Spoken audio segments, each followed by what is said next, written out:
ایک مسئلہ یہ ذہن میں رکھیں, قربانی میں جانور جب ذبح ہوتا ہے تو قصائی حضرات کچھ غلطیاں کرتے ہیں. قصائی حضرات دو غلطیاں کرتے ہیں. ایک تو یہ کہ وہ جانور کی 4 رگیں کاٹنے کے بعد مزید کاٹتے ہیں پھر, اور اندر نرخرے میں اس کے چاقو مارتے ہیں تاکہ جانور جلدی ٹھنڈا ہو جائے. یہ عمل غلط ہے. اس کا نقصان یہ کہ جانور کو تکلیف بھی بہت ہوتی ہے. نمبر 2, اس کا بلڈ صحیح طرح سے باہر نہیں نکلتا, کیونکہ 4 رگیں کاٹیں گے, حرام مغز کا کنیکشن برقرار رہے گا تو اس سے جو دماغ کو سگنل ملتا رہے گا اور دماغ ایمرجنسی نافذ کر دیتا ہے, جس سے جانور تڑپتا ہے اور بلڈ سارا باہر نکل جاتا ہے. اس کا تکلیف نہیں ہوتی جانور کو. ہمیں لگتا ہے کہ بہت تکلیف ہو رہی ہے, لیکن اتنی ہوتی نہیں ہے جتنا نظر آ رہا ہوتا ہے. اس کی وجہ ہے کہ جب ہم جانور کی یہ رگیں کاٹتے ہیں نا, تو یہ جو دماغ ہے نا اس کو بلڈ کی سپلائی بند ہو جاتی ہے. سمجھ رہے ہیں؟ جب دماغ کو بلڈ کی سپلائی بند ہوگی تو دماغ سوچنا چھوڑ دیتا ہے. دماغ کا صرف وہ حصہ کام کرتا ہے جو قدرت نے حادثات کے لیے رکھا ہوا ہے. ابھی تو دماغ کام کر رہا ہے نا آپ لوگوں کا, جو نارمل والا دماغ بھی الحمدللہ. تو پھر سمجھیں یہ بات کو. آپ نے دیکھا ہوگا بعض دفعہ ہم چاہتے ہیں, ریفلیکٹ ایکشن کا نام سنا ہوگا آپ نے, ہم نے تو 9th کلاس میں پڑھا تھا. وہ ایک ایکشن ہوتا ہے کہ لاشعوری حرکتیں. آپ کا ہاتھ کسی گرم چیز پہ آتا ہے, آپ کو پتہ بھی نہیں ہوتا, آپ ہاتھ کھینچ لیتے ہیں. اللہ نے ہمارے دماغ میں ایک ایسا حصہ رکھا ہے جو سوچتا بعد میں کرتا پہلے. سمجھ رہے ہیں؟ یعنی ہمارے سچی جو سامنے والا دماغ ہے نا, اس کے سوچنے سے پہلے وہ کام کر چکا ہوتا ہے. اس کی حص اللہ نے بہت تیز رکھی ہے, وہ ہمیں حادثے سے بچانے کے لیے. کیونکہ حادثات میں ایسا ہوتا ہے کہ اگر آپ سوچنا شروع کر دو گے تو حادثہ ہو چکا ہوگا. گرم چیز پہ ہاتھ آیا, کافی دیر کے بعد یہ استری کسی نے رکھ دی, کافی دیر کے بعد آپ کو محسوس ہوا تو اس وقت تو بھیڑا گرک ہو چکا ہوتا ہے. آپ دیکھیں کوئی اچانک خوف زدہ چیز سامنے آتی ہے, ہم ایک دم سے اچھل جاتے ہیں, حالانکہ ابھی نیت نہیں کی ہوتی اچھلنے کی, اچھل پہلے چکے ہوتے ہیں. جن بعد میں دیکھا ہوتا ہے ہم نے, اور پھر یہ تو بہت بعد میں پتہ چلتا ہے کہ یہ سچی مچی کا جن بھی نہیں ہے, یہ تو 1 ہفتے بعد پتہ چلتا ہے. تو بہت سی حرکتیں ہماری ایسی ہوتی ہیں. تو جانور میں بھی جب ہم 4 رگیں کاٹتے ہیں تو اس کا جو دماغ جو درد محسوس کرنے والا حصہ ہے نا, وہاں بلڈ کا سرکولیشن ختم, وہ سن ہو جاتا ہے.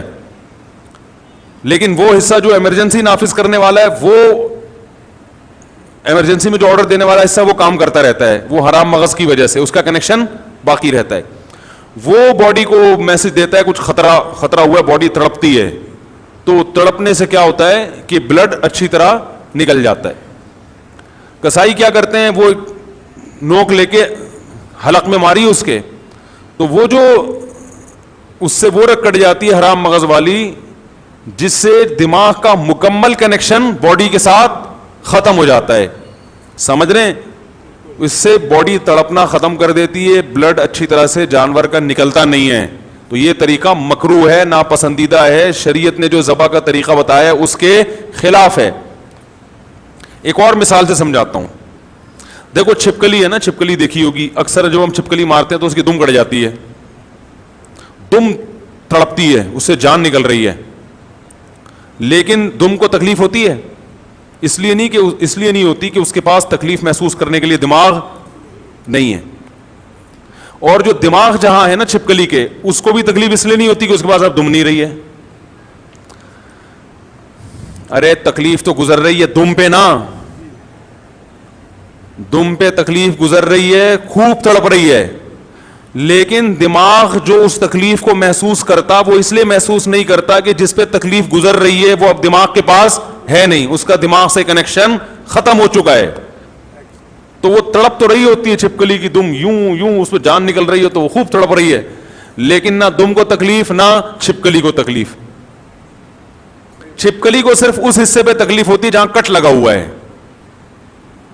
اس کا کنیکشن ابھی چھپکلی سے باقی ہے. وہ جو دم کے یوں کلابازیاں کھا رہی ہیں, اس سے ترس تو بہت آئے گا, بہت ترس آئے گا, ہائے بیچاری کی دم, ہائے بیچاری دم کے ساتھ کیا ہوا. لیکن دم کو تکلیف اس لیے نہیں ہے کہ اس کے پاس دماغ نہیں ہے تکلیف محسوس کرنے کے لیے, اور دماغ کو تکلیف اس لیے نہیں ہے کہ اس کے پاس تڑپتی ہوئی دم سے کنیکشن اس کا ختم ہو چکا ہے, اس کے پاس دم نہیں ہے. تو دم کو تکلیف اس لیے نہیں کہ اس کے پاس دماغ نہیں, دماغ کو اس لیے کے پاس دم نہیں ہے. یہ ایک فارمولہ یاد رکھیں آپ, ٹھیک ہے نا. تو یہ اللہ کا بہت بڑا انعام ہے ان جانوروں پر کہ ہمیں حکم دیا کہ ان کی جب جان لینی ہو تو ذبح کر کے لو. اس میں تمہارا بھی فائدہ اور ان جانوروں کا بھی فائدہ. تمہارا فائدہ یہ تمہیں صاف ستھرا گوشت ملے گا خون کے بغیر. بیماریاں بھی ساری بلڈ میں ہی ہوتی ہیں, جو بیماریاں ہیں نا گوشت میں جو زیادہ تر یہ بلڈ میں ہوتی ہیں بیماریاں. جب خون نکل گیا تو جانور بیماریوں سے بھی پاک صاف ہو گیا. تبھی کہا جاتا ہے ٹوٹکوں میں کہ جو بڑا گوشت اگر پکانا ہو نا تھوڑا سا بوائل کرو اس کو, اس کا پانی پھینک دو, اس کا جو اندر بلڈ ہوتا ہے وہ سب نکل جاتا ہے, اس سے وہ اس کے نقصان کافی حد تک کم ہو جاتا ہے. تو ہمیں فائدہ یہ, اور جانور کو فائدہ کیا, اس کو تکلیف کم ہے.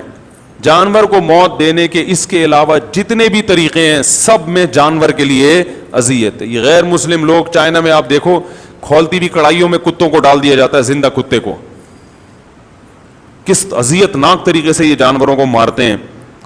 یہ باقاعدہ ریسرچ ہوئی ہے اور اس پہ انگریزوں کی تحقیق ہے کہ جو مسلمانوں کا طریقہ ذبح کرنے کا اس میں جانور کو تکلیف بہت کم ہوتی ہے. تو اب قصائی کو آپ اس بات کا پابند کریں کہ 4 رگیں کاٹے اور پھر وہاں سے ہٹ جائے. اور بہتر یہ ہے کہ سب قصائیوں کی بات نہیں کر رہا بھائی, جو میرا بیان سن رہے ہیں ان کے علاوہ کی قصائی ہٹتے نہیں ہیں کیونکہ ایمرجنسی میں جلدی میں ہوتے ہیں. ان کو بہت قصائی اس دن دنیا کا سب سے قیمتی آدمی ہوتا ہے. ابھی دیکھو کوئی قصائی آپ سے ملے گا بھی نہیں, سلام بھی نہیں کرے گا, بولے گا مجھے جانا ہے بھائی, میرے 6 کالیں آئی ہوئی ہیں, ان کو آرڈر بک کروانا ہے میں نے. عید والے دن جانور سے زیادہ مہنگا قصائی ہوتا ہے.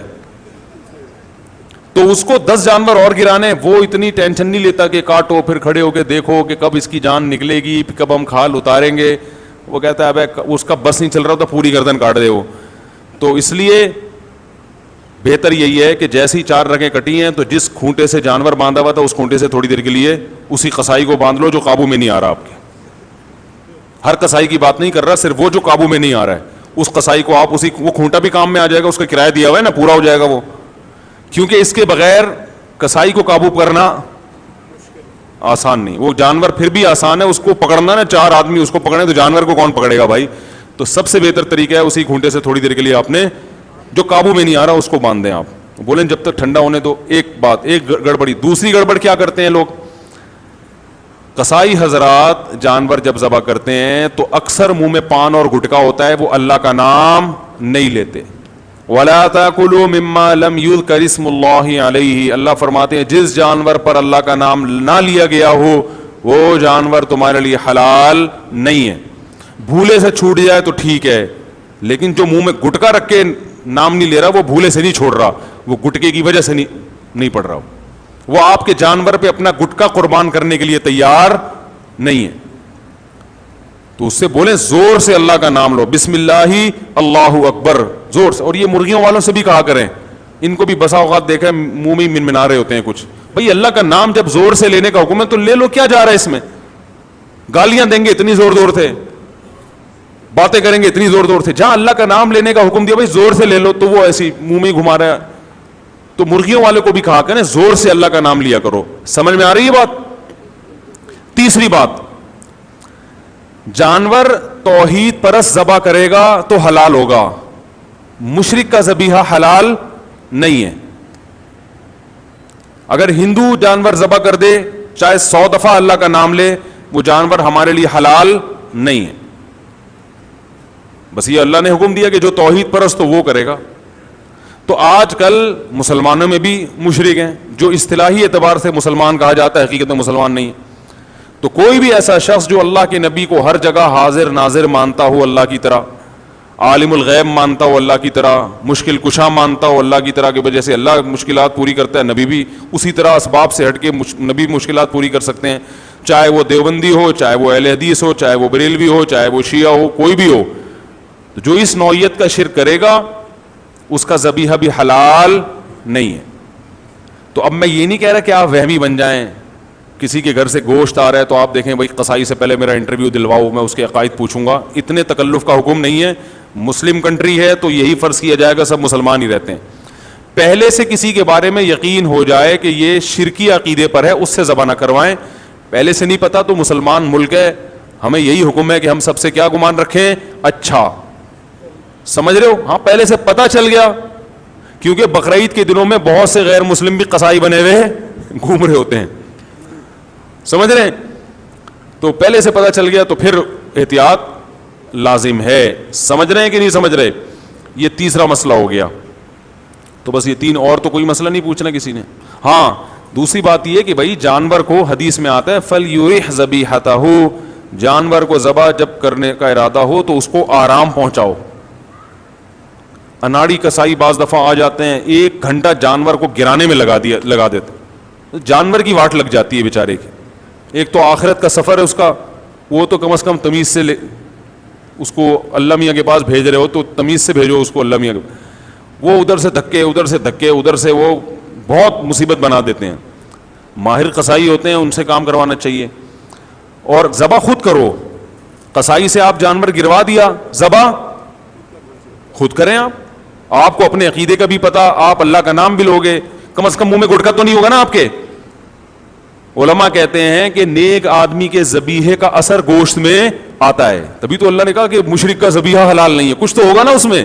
ٹھیک ہے, اس میں ایک بڑی حکمت یہ بھی ہے کہ وہ غیر اللہ کے لیے کیا کرتے تھے. تو خود کریں ذبیحہ, اور خواتین بھی ذبح کر سکتی ہیں اگر وہ گھر میں ہیں, پردے کا انتظام ہے. خواتین اللہ کا واسطہ روڈوں پہ نہ آئیں, بے پردہ ہو کے نہ نکلیں. آج کل یہ تہواروں کے نام پہ خواتین بے پردہ ہو جاتی ہیں, تو جہاں اپنے سارے محرم موجود ہیں, بے پردگی کا کوئی خطرہ نہیں ہے, تو وہاں وہ اپنے گھر میں اپنا بکرا خود ذبح کریں, اور پھر چھری کو چھپا کے رکھ دیں. آپ لوگ سے گزارش ہے تو جو ہے یا پردے میں آ کے کر لیں ذبح, تو اپنا ذبح, ورنہ کم از کم آپ کر لیں. تو کسائی اگر اچھا ہے, دیندار ہے, تو ہمیں کوئی کسائیوں سے چڑ نہیں ہے بھائی, ہمیں یہ اعمال اچھے ہونے چاہیے. قصائی اگر نیک آدمی ہے تو قصائی اس سے ذبح کروا لیں. قصائی بھی بہت نیک بھی ہوتے ہیں, اچھے بھی ہوتے ہیں, ان میں برے بھی ہوتے ہیں, ہر طرح کے لوگ ہوتے ہیں. ہم میں اچھے برے ہر طرح کے ہوتے ہیں, تو ان میں بھی ہوتے ہیں. تو خود کر لیں تو زیادہ ثواب ہے کہ آپ اللہ کے سامنے اپنا جانور خود پیش کر رہے ہیں. اور جب جانور کا رخ قبلے کی طرف کیا جائے گا تو اپنا رخ قبلے کی طرف ہوگا. تو لوگ جانور کو اس اسٹائل سے گھماتے ہیں کہ خود قبلے کی طرف پیٹھ, یہ سنت عمل ہے, ضروری نہیں ہے. اس لیے کہہ رہا ہوں کہ بعض دفعہ جانور اتنا موٹا گھوم نہیں رہا, اب صبح سے لے کے دوپہر تک گھمانے میں لگا دیا اس کو قبلے کی طرف, وہ بددعائیں دے رہا ہے. تو اگر آسانی سے گھومتا ہے ٹھیک ہے, نہیں تو جدھر منہ ہے ادھر ہی کر دیں ذبح. اس کو قبلے کی طرف رخ کرنا کوئی ضروری نہیں ہے, آسانی سے قبلے کی طرف ہو سکتا ہے. اس طرح سے اس کی ٹانگیں قبلے کی طرف ہوں گی تو آپ کا سینہ قبلے کی طرف ہوگا. سمجھ رہے ہیں نا؟ تو اس طرح سے وہ قبلے کی طرف ہو جائے گا آپ کا سینہ, یعنی آپ جب ذبح کر رہے ہو تو آپ کا رخ کدھر ہو؟ قبلے. تو اس سے جانور قبلہ رخ ہو جاتا ہے. اس کو کہتے ہیں جانور کا قبلہ ہونا. یہ ہو انسان رہا ہے لیکن اسٹائل کیا ہے, تعبیر یہ ہوتی ہے کہ جانور, تو جانور بھی ہوتا ہے, آپ بھی ہو رہے ہوتے ہو. تو اور اس کے بعد وہ دعا پڑھ لو, انی وجہت وجہی للذی فطر السماوات والارض حنیفا وما انا من المشرکین. بعض لوگوں کو وہ دعا آتی نہیں ہے تو دیکھ کے پڑھ لیں. اگر دیکھ کے بھی نہیں پڑھنی آتی تو جانور کو اپنی دعا کی بھیٹ نہ چڑھاؤ. میں نے کئی دفعہ دیکھا ہے جانور کو لٹایا ہوا ہے, 20 آدمی اس کے اوپر بیٹھے ہوئے ہیں, چھری رکھی ہوئی ہے, وہ بیچارہ پریشان دیکھ رہا ہے. ابھی تک تو میری ایسی سیوا ہو رہی تھی, ہر آدمی میرے ساتھ سیلفیاں کھنچوا رہا تھا, جس کو محلے سے پھول ملتے وہ میرے گلے میں لا کے ڈالتا. سروس اسٹیشن کھل گئے ہیں باقاعدہ, یوٹیوب پہ میں نے دیکھا. ایک بیل کا سروس 200 روپے میں, وہ جو جس پانی سے گاڑیوں کی سروس ہوتی ہے اس سے بیل کی سروس ہو رہی ہے. ہو گیا یہ واقعی, بیل دھل رہے ہیں بھائی, پورے ڈیٹول سے نہلایا جا رہا ہے, اس کو تیزاب سے کلیاں کروائی جا رہی ہیں, اس کے برش کیا جا رہا ہے, بھائی 3 چمکا کے سرسوں کا تیل کی مالش کر کے. تو وہ جو بندہ ہے نا وہ بیل لگ رہا ہوتا ہے اس کے سامنے جو کھڑا ہوا ہوتا ہے وہ بیل انسان لگ رہا ہوتا ہے, اتنا چمکا دیتے ہیں اس کو. تو ایسا چمکا دھمکا کے وہ بیل کہے گا اتنا مجھے پروٹوکول. اور اب کیا ہو رہا ہے, اب آپ کو نہ دعا زبانی آتی ہے نہ دیکھ کے پڑھنا آتی ہے, اب آپ وہاں ہجے کر رہے ہو اس اللہ انی وجہت پڑھا ہی نہیں آ رہا.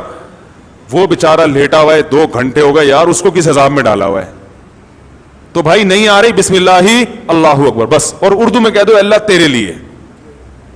کس کے لیے ہے یہ؟ تیرے لیے قربان, اتنا بھی کافی ہے. ورنہ عربی یاد کرو اچھا ہے, نہیں یاد ہوتی تو اتنا ٹائم نہ لگاؤ کہ اس بیچارے کا بیڑا غرق ہو جائے. کیونکہ جس نبی نے دعا سکھائی ہے اسی نبی نے یہ بھی حکم دیا ہے کہ جانور کو راحت پہنچاؤ, اس پہ ظلم و زیادتی مت کرو. تو یہ حکم زیادہ اہم ہے. اور یہ بھی حدیث میں آتا ہے کہ اپنی چھری کو تیز کر لو. بعض دفعہ یہ بھی دیکھے کاٹ رہے ہیں, کٹ ہی نہیں رہی, پھر کہتے ہیں بھائی چھری تیز کر کے لا. تو یہ پہلے کر لینا تھا بھائی, یہ کام پہلے کر لینا تھا.